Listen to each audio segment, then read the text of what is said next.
Now for our special Spotlight segment.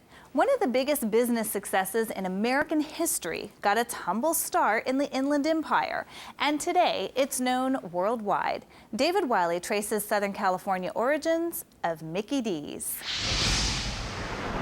Many people don't realize that San Bernardino is actually kind of the fast food capital of the world.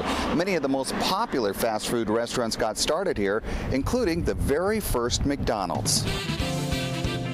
It was 1948, and brothers Mac and Dick McDonald had actually closed their barbecue burger joint, only to reopen as the very first McDonald's restaurant at 14th and E Street in San Bernardino.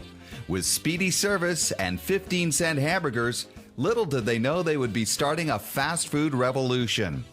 While Ray Kroc is often credited with much of McDonald's success, it was the McDonald's brothers who initially had the customers lined up to gobble down their tasty burgers and fries. Today, the original building is long gone, but the 1953 sign that launched an icon of American business remains at 14th and E, and with it, an unlikely story of a local businessman who's preserving McDonald's historic ties to San Bernardino. It was back in 1998 that the site was facing foreclosure when Albert Okura, the founder of the Juan Pollo rotisserie chicken restaurant chain, came to the rescue and purchased the building. Yeah, I read in the paper one day, it said the history for sale. The historic site of the original McDonald's for sale. Nobody wants it. It was in foreclosure. And at that time, they had 20 different escrows. And they kept dropping out. So I came, I read that paper, I just jumped, I bought that the next day. And when I got out of escrow, what I did was I turned this into an actual McDonald's museum, an unofficial McDonald's museum.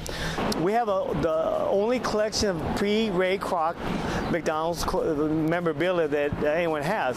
And plenty of other McDonald's items that are sure to spark memories for both young and old alike.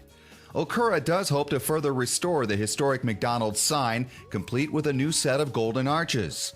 The old ones were removed in a legal dispute between the McDonald's and Ray Kroc. In the meantime, the museum is located at 14th and E along Route 66 in San Bernardino. It is open daily from 10 to 5. Admission is free. As for Okura, he's hoping to replicate some of McDonald's success for himself. Everyone that comes to visit the museum, everyone talks to me, they always are going to find out about Juan Pollo restaurants. Because my goal is to end up in the chicken what Ray Kroc did in the hamburgers. So whether traveling Route 66 or just visiting the Inland Empire, make sure you come by and check out a real piece of Americana, the original historic site of the very first McDonald's right here in San Bernardino. I'm Davie Wylie for California Life.